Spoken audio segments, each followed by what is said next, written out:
military. Welcome to the militaristic in-between. Well, this has gone south in a couple of ways.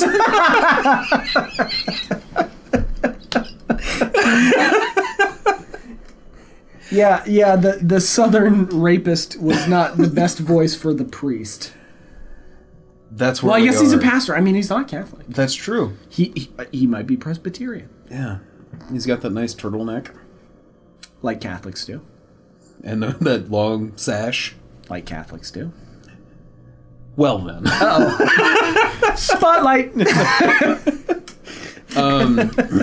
So I think we were going to talk about Namen Dubis Vindig. Oh, what would that be in German? I don't know what name of the wind is in German. I don't know when, but it would be Dynamen auf. Whatever wind is. Right. Vindig? Yeah, Vindig. Yeah, I think Probably. that means windy. Yeah. Yeah, that's windy. Yeah, you're that's right. Windy. So Wind. Wind. Okay, got it. Die Damen und auf Wind. Wind. Okay, so if you guys have been watching the show and listening to the show and putting the show up your butt like a suppository, like a good viewer like, would. like a good American. I've been getting on Squat's case to read Name of the Wind, and he finally didn't. He just listened to it. Because I'm illiterate. Which is whole great. Job is It's amazing he can just lie his way through what we do. Wait a second. That don't make no sense. But what did you think? I went in expecting something completely different out of that book. Like, during the first chapter, I thought I had it all figured out where it was going. They were talking about Tamberlin the Great and all this, and I was like, all right, so... Oh, you're an idiot. The bartender's Tamberlin the Great, Yeah. right? And then it wasn't, and then, like, he met this old man on the road, and I was like, all right, the old man's Tamberlin the Great.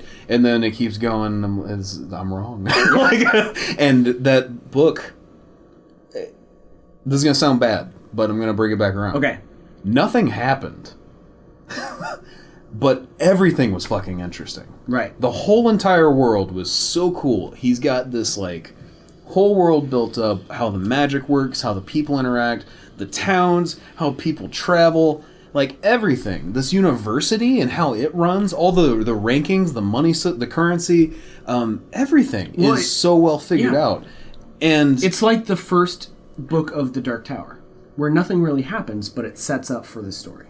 It's a world build. That's the other thing. But it's so fucking interesting that you can't pull yourself away from it. Like, I really liked it. Yeah. And part of the reason I really liked it is because I know there's more. If it had just been that book alone, I'd have been like, what is this? Because you start the book off, he's like, I've got 3 days, or you're going to sit down for 3 days for me to tell you my story of how I came to be. And at the end of the book, it's just the end of day one. Yeah. And if that book had just come out and I had read that, I'd be like, this is bullshit. Because nothing got tied up. Like, everything they set up, nothing. Like, in the end, like, nothing changed. And you're still in the bar telling the story, which is fine. Like, book 2 and book 3 are going to be day 2 and day 3. I get that now. Keep talking, and I'm going to go grab the first book real quick. Okay. And read a passage. So, this is way different when there's nobody else in the room. I'm right here. I got it. It's right outside the door. It was amazing the difference where I was like, there's no one to talk to. No, I do this all the time on stream. This book, so in my house I have, 5 bookshelves.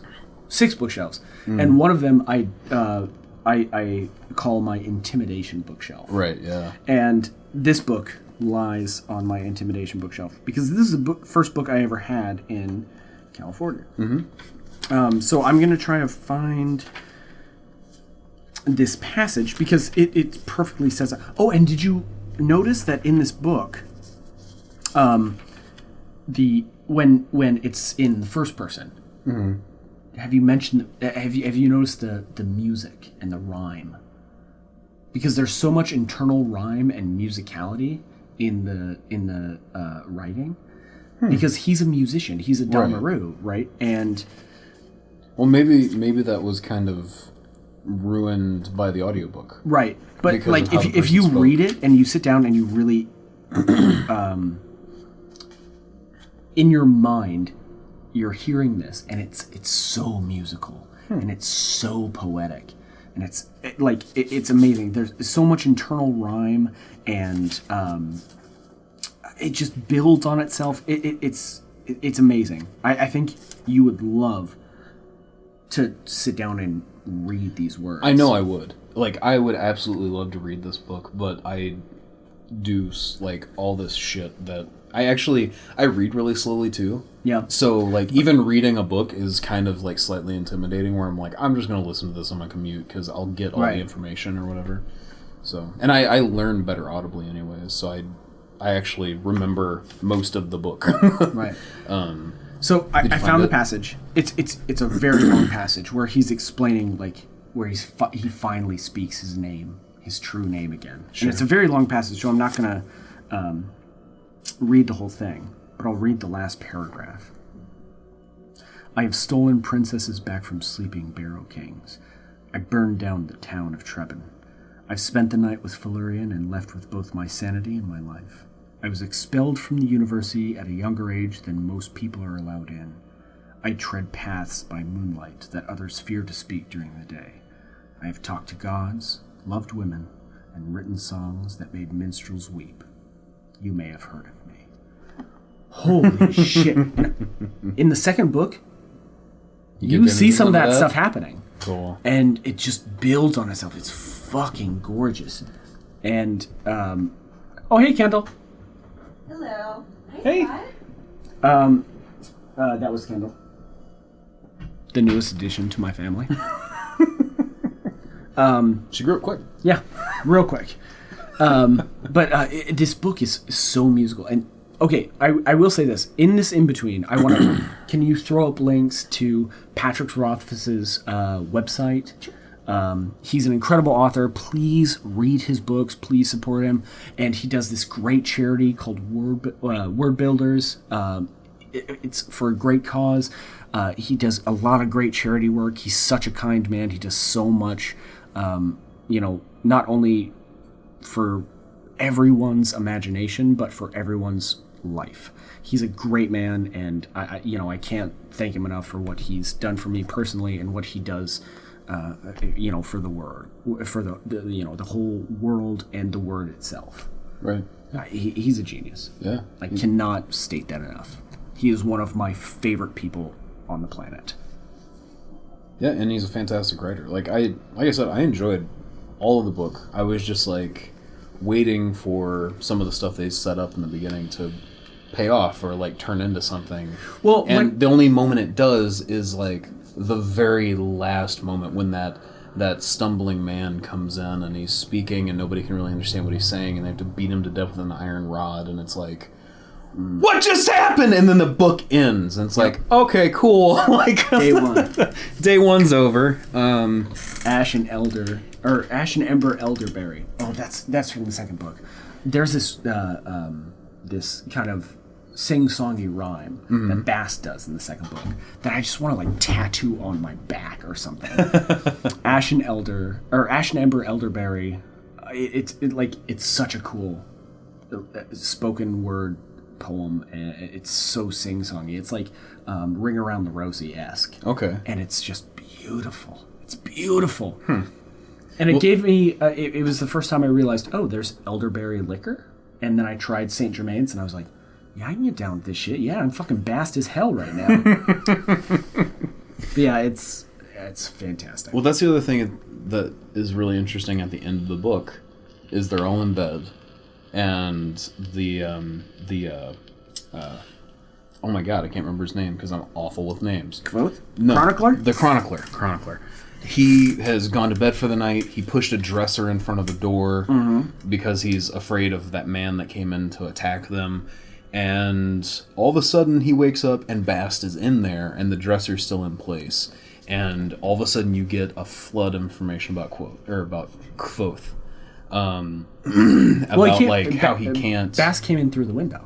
Oh yeah, well you figure out that he Yeah. leaves through. Yeah, but the chronicler is like, oh shit. Yeah, like what the and you learned earlier that he was some kind of fae, right? Yeah, he's of the Fae folk. Right. So, but you learn that like Kvoth is like can't do his sympathy anymore, or he tried to in the bar and he couldn't, and he's aging and he's like becoming the Was bartender. this the one with the 3 guys that came in and beat the shit out of him? Because I read every time I read the first book, I read the second book immediately after, so they kind of blend together. It was just one guy came in like speaking gibberish, and Oh, like that yeah, one yeah, kid yeah, with the yeah. iron Oh, bar yeah, had to yeah. beat him to death. Anyway, he was saying that like the blacksmith apprentice, blacksmith in the blacksmith. in the intro, right? Right. In the very first chapter, is like talked down to. And he was attacked by the I can't remember the name of those things. Scrael. Scrael. Scrael. Sorry. Scrael. Baby. She's a break. Well, Scrael. But they They're made of stone. And they're creeping everybody out. Gotta hit him with an iron nail. There you go. Oh, that was better. That's so much better. But Baz talks about masks and how like Kvoth put on this mask of the bartender to like protect his identity and hide in this town, and now he's slowly becoming this powerless innkeeper instead of this powerful man that he was, this wizard, this arcanist. Right. And it was like a lot of information and really serious stuff. Like I got home and I still had like 15 minutes left in the book, and I just sat there and listened to the rest of it because it was so interesting.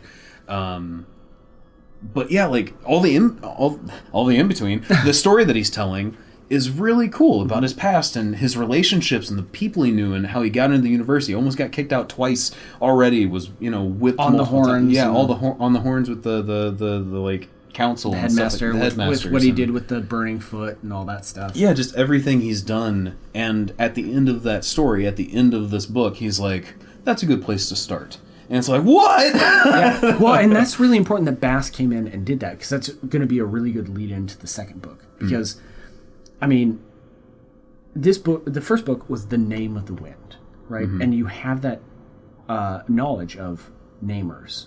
Right. Right? And the importance of that. And how important it is to have your own true name. The book starts off, and his name is Coat, but he's Kvoth. And then in the second book, you really start getting into the understanding of how and why names are important and what a tragedy it is to rename something. It's fantastic. Cool. Oh, read these books, guys. Again, we're going to throw up these links to Patrick Rothfuss and his charity that he works with. And he's an amazing dude. And Patrick, if you're listening to this, in no way, shape, or form do I believe that you would ever listen to this stuff. Know that when I met you, you touched me in a very non-priest-like way. You touched my heart, you touched my soul. We sang "You Are My Sunshine" in Newport Beach together, and I'll forever love you. And like I can say that that's true, because you talk about this stuff so endearingly. Yeah, when you talk about that book and how much it meant to you. Yeah. And Kvoth was like your first friend in LA. Absolutely. Like that's all true. When his third book finally comes out, when the final Kingkiller Chronicle comes out, you and me, let's go to wherever he is in LA. Yeah. Let's go. Absolutely. Yeah, I'd love to. That'd be great. All right. Cool. Let's do it. So this one's for you, Pat. Thanks for the in-between. Because we're on first name bases. Yep. And nickname bases. See you in the next episode, guys. And we'll see you, Pat. Later, Pat.